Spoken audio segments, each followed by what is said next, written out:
ये जो 15 निकाती agenda America की जानिब से मुज़ाकरात के हवाले से पेश किया गया है, कितना नॉन सीरियस लग रहा है आपको? ये तो वो तमाम बातें हैं जो उन्होंने कहा था कि रज़ा पहलवी अगर आएगा तो वो यही काम करेगा। आपका क्या ख्याल है कि वो आयतुल्लाह साहब के साथ ये मनवा लेंगे? अमेरिका का सबसे जो नुकसान हुआ वो उनकी इज्जत का जनाजा बड़ी धूमधाम से निकल रहा है। अस्सलाम वालेकुम एवरीवन, वेलकम टू शहरबानोज़ पॉडकास्ट। आज हम बात करने चाह रहे हैं उसी तमाम इशू पर जो पहले भी आप सुनते आ रहे हैं कि मशरिक़ वस्ता की क्या सूरत हाल है। ईरान, इजराइल और अमेरिका इस वक्त जंग के दहाने पर है और इसमें हमने देखा कि मुज़ाकरात की बातें की जा रही थी और हमने देखा कि अमेरिका की जानिब से 15 पॉइंट्स का एजेंडा सामने आ गया है, जहाँ पर ये बताया जा रहा है कि अमेरिका की जो डिमांड्स है ना, वो आपको बताएंगे कि वो क्या है। जनाब, उनकी डिमांड ये है कि जो न्यूक्लियर फैसिलिटी है ईरान की, इस्फहान में है, नेतन्स में है और फोर्डो में, इनको मुकम्मल तौर पर तबाह किया जाए, मुकम्मल इसका ख़ात्मा होना चाहिए। पहली इनकी ये है। और जितने भी ये मामलात हैं, ये सारे मामलात जो हैं IAEA ओवरसी इसको करे और जितनी भी उनकी आर्म्ड प्रॉक्सीज हैं वो सारी मुकम्मल तौर पर ख़त्म होनी चाहिए।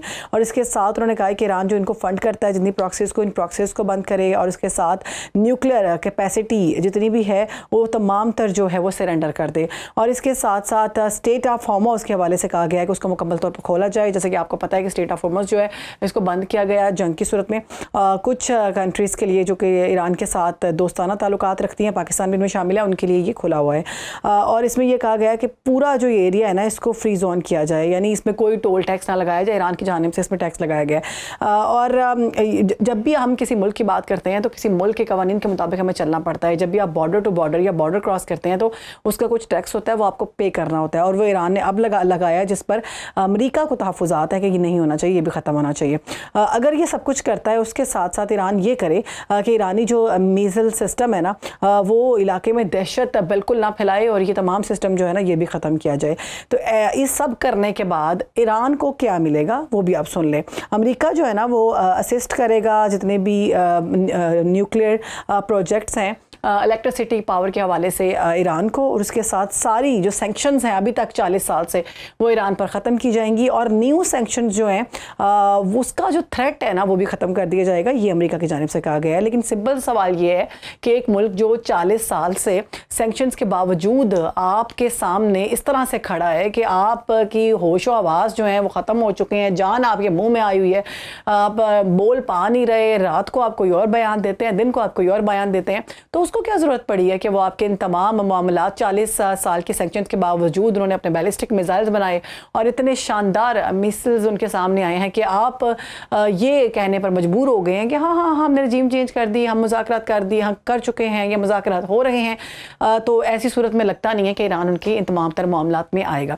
इसी पर बात करेंगे। हमें ज्वाइन किया हमारे मौजूद गेस्ट हमारे साथ मौजूद हैं, चेयरमैन तहरीक जवानाने पाकिस्तान अब्दुल्ला हमीद गुल साहब ने हमें ज्वाइन किया। अब्दुल्ला साहब, बहुत शुक्रिया आपके वक्त का। ये जो 15 निकाती एजेंडा अमेरिका की जानिब से मुज़ाकरात के हवाले से पेश किया गया है, कितना नॉन सीरियस लग रहा है आपको? बिस्मिल्लाहिर्रहमानिर्रहीम। What do you expect from Donald Trump? यही हम एक्सपेक्ट कर सकते हैं ना। वो जिस किस्म के नॉन सीरियस आदमी हैं। अब आप देखें, वॉशिंगटन पोस्ट और पॉलिटिको फैक्ट दोनों मगरबी जराइद हैं जो ये कह रहे हैं कि तकरीबन अपनी ज़िंदगी में डोनाल्ड ट्रम्प साहब के जो बयानात जितने भी आए हैं, जो उनके सोशल मीडिया के ऊपर या स्टेटमेंट्स हैं या कोई और टीवी शोज हैं, उसके अंदर 30,000 उन्होंने लोगों को झूठ बोला है। 30,000 बयानात झूठ के ऊपर, मिसलीडिंग है और धमकी के ऊपर मबनी है। ये वो कह रहे हैं मगरबी मीडिया। इसलिए ये जो 15 शराइत हैं, पहली बात यह है कि ये तो वो तमाम बातें हैं जो उन्होंने कहा था कि रज़ा पहलवी अगर आएगा तो वो यही काम करेगा। तो अगर रज़ा पहलवी ही से ये वो वाली बातें हैं, रज़ा पहलवी वाली, आपका क्या ख्याल है कि वो आयतुल्लाह साहब के साथ ये मनवा लेंगे? सबसे बड़ी बात यह है कि एक कौम हथियार डालने के लिए तैयार नहीं है और जो थोड़े बहुत लोग जिनके हवाले अमेरिका के हवाले से या अपनी रजीम के हवाले से कोई तहफ़्फ़ुज़ात थे, आज आप देख लीजिए कि पूरे मगरिब की नमाज के बाद पूरे ईरान के अंदर रोज़ाना अवाम बाहर निकलती है, इज़हार यकजहती करती है अपनी हुकूमत के साथ। जिन्होंने अपने बच्चों के चीथड़े उड़ते देखे, जिन्होंने अपनी घरों को मसमार होते देखा, जिन्होंने 10,000 हमले अमेरिका के अब तक देखे, जिन्होंने 3,500 गोला जो बरसाए गए इजराइल की जानिब से वो देखे, जिन्होंने 2 सुपर पावरों ने मिलकर, 2 एटॉमिक पावर ने मिलकर उस ईरान के ऊपर हमला किया, उन्होंने उसका सामना खड़ा होकर किया। और आज देख लीजिए किस सैंक्शंस की बात है। क्या वो सैंक्शंस जो अनसैंक्शन कर दी गई? 47 साल इस मुल्क को सैंक्शन के अंदर दिया गया और 47 साल के अंदर आज ईरान को इजाजत है कि वो अपना तेल बेच दे। जिस मुल्क के ऊपर, रूस के ऊपर सैंक्शन किया गया, रूस को इजाजत है कि तेल बेच दे। अमेरिका ने हासिल क्या किया? ये बात है। 100 प्याज 100 जूते, अगर ये उन्होंने हासिल किया तो good luck to them. 80 lakh लोग, 3200 शहर, सरापा एहतजाज, 50 रियासतों में एहतजाज।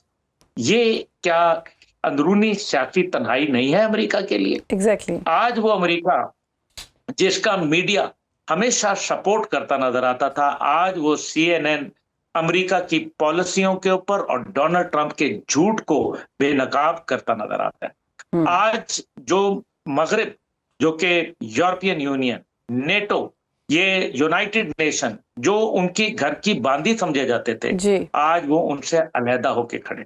जिस जापान और साउथ कोरिया के ऊपर इन्होंने ये समझा कि वो शायद हमारा सेकंड होम है, आज उन ममालिक ने अपने बहरी जहाज आबनाए हुर्मुज खुलवाने के लिए भेजने से इनकार कर दिया।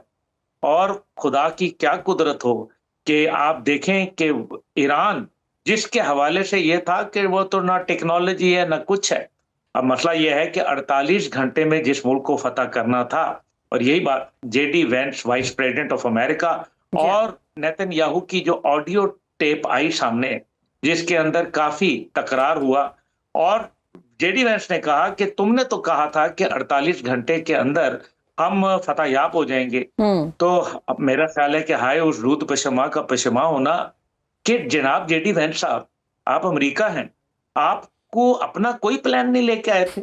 आप इतनी मासूम थे कि आप इजराइल के प्लान पे आपने यकीन कर लिया। तो फिर आपने तो आईने अमेरिका की खिलाफ वर्जी की, क्योंकि आपने अमेरिका की जंग में जो कि अमेरिका की जंग नहीं थी, वो इजराइल की जंग में आपने अपने अमेरिका के तमाम तवानाइयां और रिसोर्सेज खर्च कर दिए। जो इत्तेहादी थे, सऊदी अरब और कतर, जो इनको हमेशा सपोर्ट करते नजर आते थे, उन्होंने अमेरिकी दिफाई निजाम पर अदम एतमाद का इजहार करते हुए यूक्रेन के साथ दिफाई मुआहदा कर लिया। ये कितना बड़ा पैराडाइम शिफ्ट है शहरबानो बीबी। ये देख लें आप कि ये क्या अल्लाह का मौजज़ा नजर नहीं आता। और मौजज़े क्या होते हैं? जब अल्लाह फरमाता है, ए मेरे बंदे, मुझे रब होने की कसम, मैं तेरे साथ खड़ा हो जाऊंगा। अल्लाह खड़ा हुआ है, नजर आ रहा है। आप देखें कि टेक्नोलॉजी, आज ये बात नहीं हो रही दुनिया के अंदर कि दुनिया का सबसे बेहतरीन जहाज F-35 है। आज ये बात हो रही है कि F-35 को गिराने वाली टेक्नोलॉजी किसके पास है। एग्जैक्टली। और अब्दुल्ला मिदगुल साहब, जिस तरह से उन्होंने निशाना बनाया है, उनकी कोई प्रॉपर एयरफोर्स भी नहीं है। जिस तरह से ये बातें करते हैं कि डोनाल्ड ट्रंप साहब कि जी सदर ट्रंप के मैंने उनकी नेवी भी बर्बाद कर दी है, तबाह हो चुकी है, एयरफोर्स भी नहीं है, लेकिन उसके बावजूद आपके इतने तैयारे जो हैं उन्होंने गिरा दिए, और उसके बाद आप कहते हैं कि हमारा अपना तैयारा खुद से गिर गया है या अपनी गलती की वजह से हुआ है। तो एक गिरता है, इतने ज़्यादा तैयारे तो अपनी गलती से नहीं गिरते। ये चीज़ तो नज़र आ रही है कि पूरी दुनिया के सामने आपकी जग हंसाई हो चुकी है।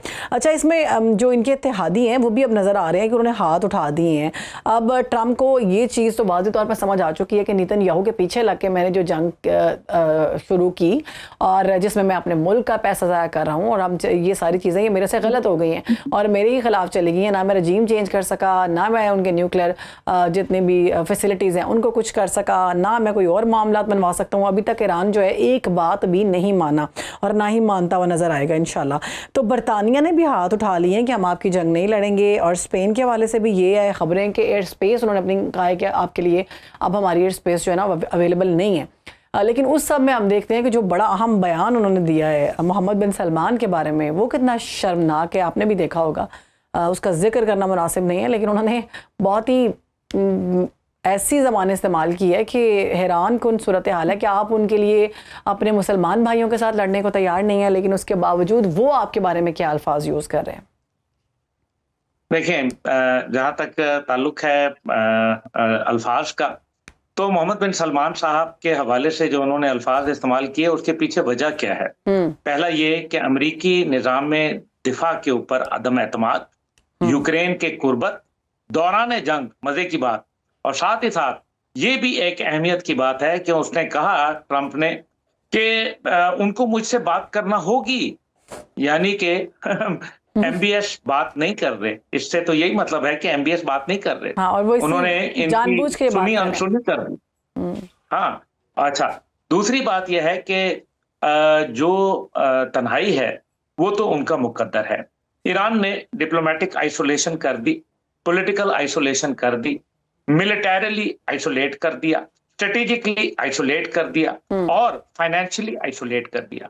नाउ शहरबानो बीबी, बात यह है कि दिस इज नॉट अफगानिस्तान जहां किसी को खित्ते के अंदर परवाह नहीं थी, क्योंकि ना अफगानिस्तान के साथ आबनाए हुर्मुज गुजर रही थी, ना दुनिया का 40% ट्रेड हो रहा था, ना दुनिया का तेल और गैस वहां से निकल रहा था, और ना ही वहां खलीजी ममालिक थे जो अरब ममालिक के लिए जो एक आपको पता ही है कि ये एटीएम का किरदार अदा कर रहे थे अमेरिका के लिए, और तमाम पैसे जहां से कमा के अमेरिका के अंदर इन्वेस्ट कर रहे थे। ठीक है, इन्वेस्ट कर रहे थे, कोई बात नहीं। अब मसला यहाँ यह है कि अब ये कमाएंगे नहीं तो क्या लगाएंगे?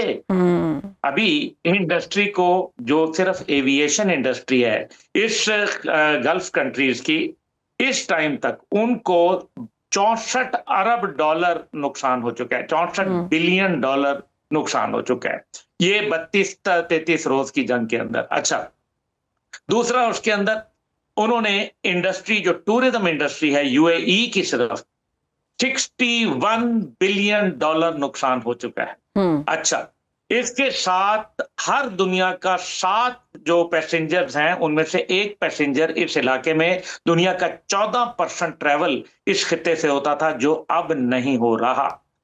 एलएनजी का प्लांट तबाह हो चुका है, 5 साल मुरम्मत करने में लगेंगे अपनी ओरिजिनल हालत में आने में, और 8 बिलियन डॉलर उसके ऊपर खर्च होगा जी। अब मुझे ये बताइए कि हालात किस तरफ जा रहे हैं? इसका मतलब यह है कि जो अमेरिका का दिफाई निजाम था, जिसपे वो कहते थे कि हमारे पास तो आईसीबीएम मौजूद है, हमारे पास तो पता नहीं कितने दूर दूर मार करने वाले मिसाइल मौजूद हैं, लेकिन वक्त आया तो पता चला आईसीबीएम कहां मौजूद है, वो मिनटमैन कहां मौजूद है उनका, क्योंकि ईरान ने 2000 किलोमीटर बोले थे, वो उनके नजर आते।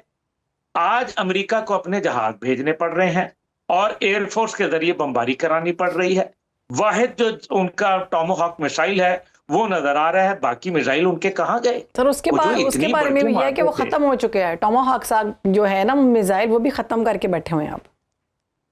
मैं यही कह रहा हूं कि इसका मतलब है कि अमेरिका का सबसे जो नुकसान हुआ वो उनकी इज्जत का जनाजा बड़ी धूमधाम से निकल रहा है, और ये रोजाना इसमें इजाफा हो रहा है। और जो तकब्बुर और जो गरूर था इनके अंदर कि हम पाकिस्तान ने मार गिराए भारत के, तो 7 जहाजों के बाद दुनिया ने थूका अब भारत के मुंह पे, और आज उनके 20 जहाज गिर चुके हैं, F-18, F-35, F-15, F-16, KC-135, C-3, ये और 2 बहरी बेड़े, उनका बेड़ा गर्क हो गया। जिस तेजी से आए थे उससे डबल दुगनी रफ्तार से वो भागे, उनके ऊपर आगे लग गई।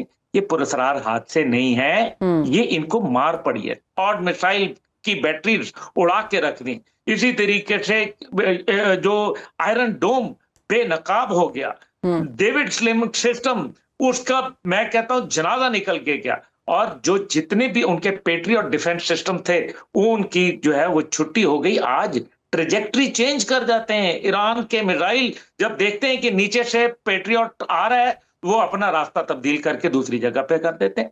इजराइल के अंदर मुजाहरे होना शुरू हो गए, दुनिया के अंदर इजराइल और अमेरिका वाहिद रह गए, और भारत इस सारे बेहूदगी के अंदर, इस दहशतगर्दी के अंदर भारत एक प्लेयर के तौर पर सामने आ रहा है।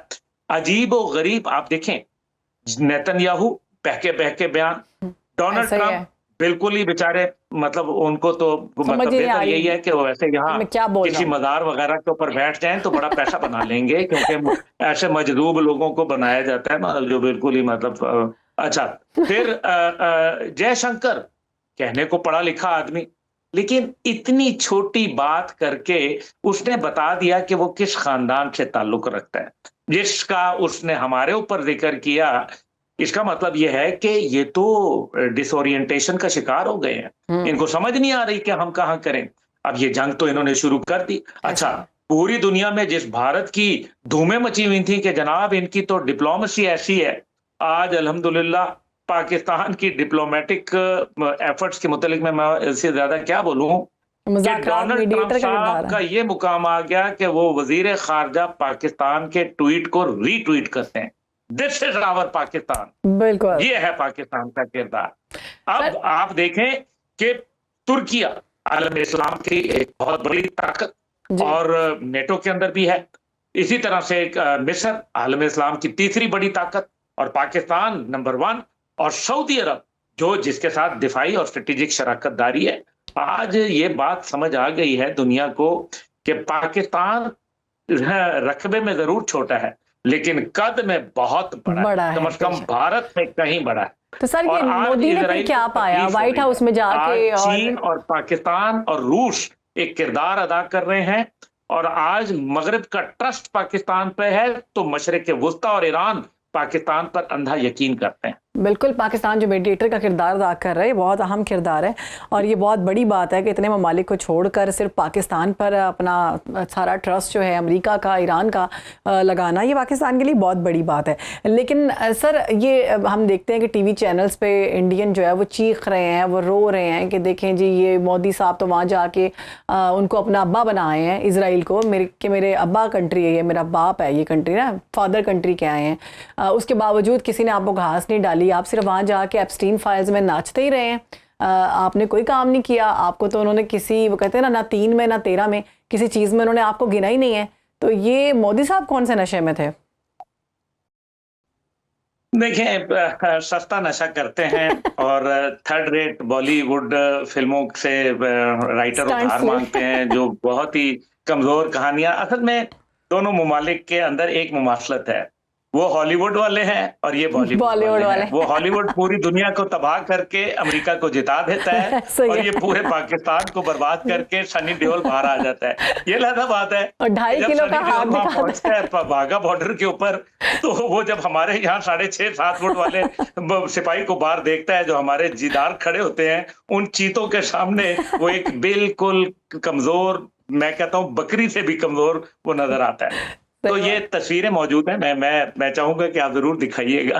और सर हमने देखा कि सोशल मीडिया पे वीडियोस जो हैं वो इतनी ज़्यादा वायरल हुई हैं कि आपको पता है इंडिया की आबादी बहुत ज़्यादा है, तो पेट्रोल पंप्स जो हैं वो एक मील तक भरे हुए हैं, उनको पेट्रोल नहीं मिल रहा और वहाँ पर भी खुराक की किल्लत हो रही है, क्योंकि ज़ाहिर है सिर्फ ये पेट्रोल और ऑयल के मामलात नहीं है, दीगर मामलात भी आपनाए हुर्मस के साथ जुड़े हुए हैं। तो इस पर जो है ये ट्रम्प का एक बात सामने आई है, खबर सामने आई, वो ये है कि आपनाए हुर्मस के बगैर भी जंग खत्म करने पर आमादा है। डोनाल्ड ट्रंप का ये दावा है। ईरान में हुकूमत तब्दील हो चुकी है, वो ये कहते हैं हम नए लोगों के साथ मुज़ाकरात कर रहे हैं, वो कहते हैं हमने रजीम चेंज कर ली है, ये जो नए लोग हैं ना ये हमारे मुताबिक चलेंगे। देखें, ये बात सही है कि ईरान के अंदर रिजीम चेंज हो चुकी है, ये बात भी सही है कि ईरान की तमाम फौज तबाह हो गई है, ये बात भी हकीकत है कि वहाँ अमेरिका ने तमाम मखसूस अहदाफ कर लिए हैं, ये भी हकीकत है कि आबनाए हुर्मुज पे मुकम्मल अमेरिका का कंट्रोल है। और फिर डोनाल्ड ट्रंप की आंख खुल गई और फिर मैं डर गई कि सर क्या बात कर रहे हैं कि कैसे रजीम चेंज हो गई। फिर डोनाल्ड ट्रंप की आंख खुल गई और पता चला कि ऐसा तो कुछ भी नहीं हुआ। ये हजारों ख्वाहिशें ऐसी कि हर ख्वाहिश पर दम निकले है जी। तो ख्वाहिश करने में क्या है, आप भी जालिम खातून है बड़ी, आप ना नरेंद्र मोदी को रोने देती हैं ना डोनाल्ड ट्रंप को रोने देती हैं। आप कहती हैं कि सच बता दें, भाई सच नहीं, वो कहते हैं कि अब वो कह रहे हैं भाई मगरों लाओ, किसी सूरत हमारी जान बख्शी कराओ, अभी हमारी जितनी छोटी मोटी जो इज्जत रह गई थी वो भी खत्म हो गई है, अभी मेहरबानी करे कोई पाकिस्तान जैसा मुल्क कोई किरदार अदा करे, हम वो झूठों मुंह बोलें, हम सच्चों मुंह कबूल करें। लेकिन इस दूसरा इसका पहलू है, वो जरा सीरियस पहलू यह है कि अमेरिका बहरहाल एक ताकत है बड़ी, और अमेरिका अपने ताकत के नशे के अंदर कोई भी गैर कानूनी कदम कर सकता है और माजी में करता रहा। उसको ना बच्चों की परवाह है, ना किसी बूढ़ों की परवाह है, ना उसका सामने कोई जेनेवा कन्वेंशन ऑन वॉरफेयर आता है, ना वो किसी कानून को मानता है, ना किसी तंजीम को मानता है। इसलिए डेस्परेशन के अंदर एक भयानक किरदार भी अदा कर सकता है। सर वो जंग बंधन ये खबरें भी हो रही हैं कि तो 10 न्यूक्लियर अप्रैल से चलाने पहले की बातें बंद हो कर रहा है जानी वो, ये जो चाहिए। मुज़ाकरात कर रहा है, मेरा सवाल लीजिएगा सर प्लीज़, कि ये बातें भी की जा रही हैं कि ये जो मुज़ाकरात की बातें कर रहा है ये सिर्फ साजिश है ट्रम्प, क्योंकि वो चाहते हैं कि हम ईरान पे न्यूक्लियर चला दें। तो आप समझते हैं कि इस हद तक जा सकता है? क्योंकि जाहिर है हमने अमेरिका की जानिब से पहले भी न्यूक्लियर चला हुआ देखा है हिरोशिमा और नागासाकी में। हाँ, तो कर सकता है ना वो। करने के बाद क्या नतीजा निकलेगा? बात यह है कि जंग में भी तो आना उसकी हिकमत अमली थी ना। ईरान ने तो दावत नहीं दी थी और ईरान के साथ नाजायज हुआ, ये तो सब दुनिया जानती है। अब मसला यहाँ यह है कि करना उसका इख्तियार है और भुगतना उसके फिर मुकद्दर में हो जाएगा। इसलिए अगर वो न्यूक्लियर के ऊपर जाएगा तो फिर उसका जो बगल बच्चा इजराइल है, जिस तोते में उनकी जान है, उस इजराइल ने नहीं बचना। ये मैं आपको बता दूं। ये कहने की ये बड़के इन्होंने मारने, इनको असल में आगे से मर्द टकर गया है, इनको आगे शेर खुदा टकर गया है। असल में मसला ये है, वो लोग शेर खुदा को मानने वाले लोग हैं। बेशक उन लोगों ने गैरत को अपना जेवर बना लिया है। वो आज गजा के ऊपर अपनी जो उनकी एक सपोर्ट थी उसकी गजा की सजा भुगत रहे हैं। वो किबला अव्वल के मुहाफिज हैं। आज ये मसला है और आज जो खड़ा होगा वो यकीन माने कि ये 2+2 जंगें नहीं हुआ करती।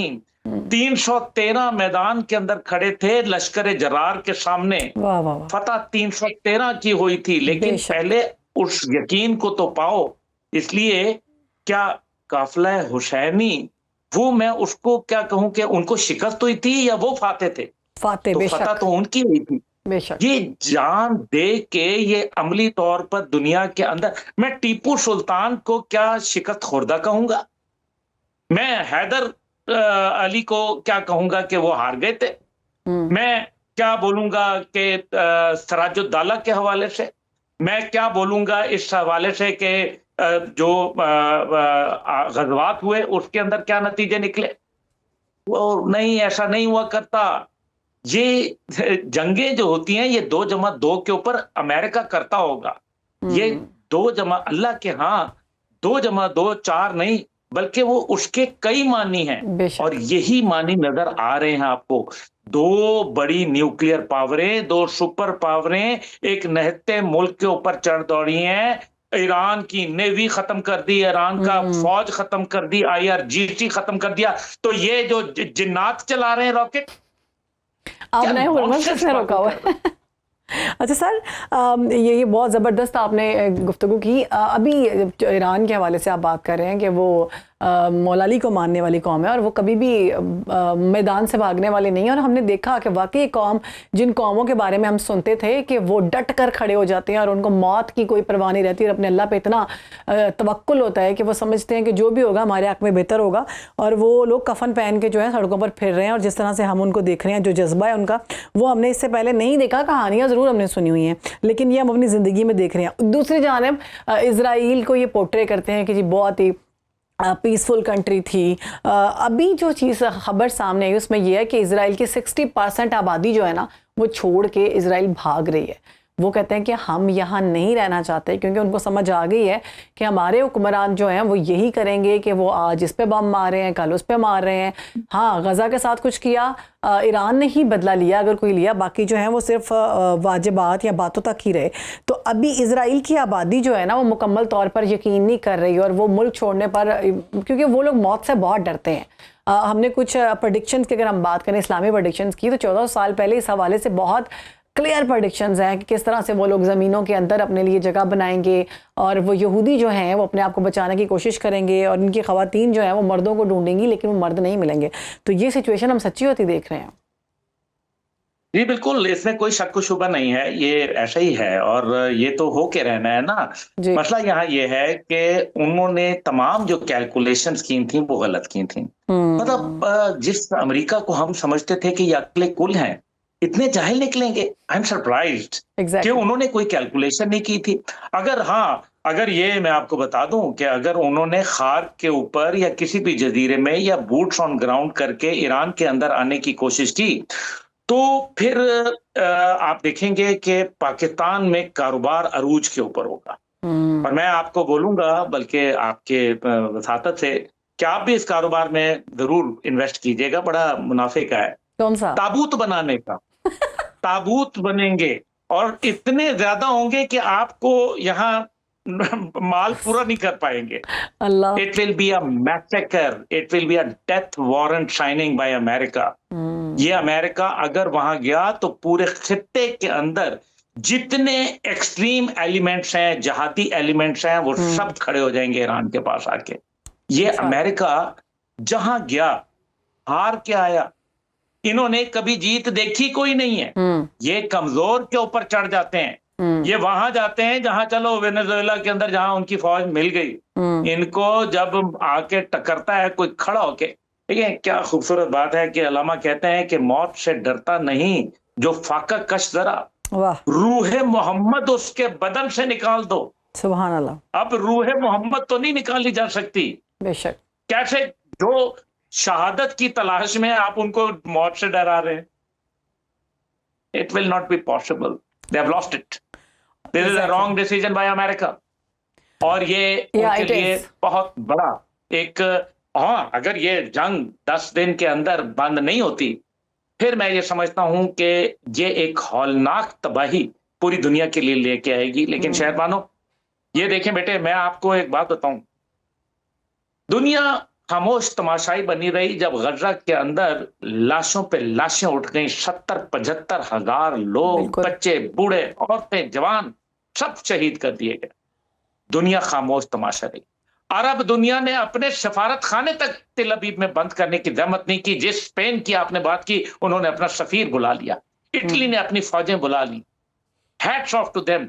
दुनिया के अंदर नेतन्याहू को दहशतगर्द और क्रिमिनल करार दिलाने के लिए किसी मुसलमान मुल्क ने नहीं किया। एक खड़ा हुआ और उसका नाम है साउथ अफ्रीका, जो मुसलमान मुल्क नहीं है।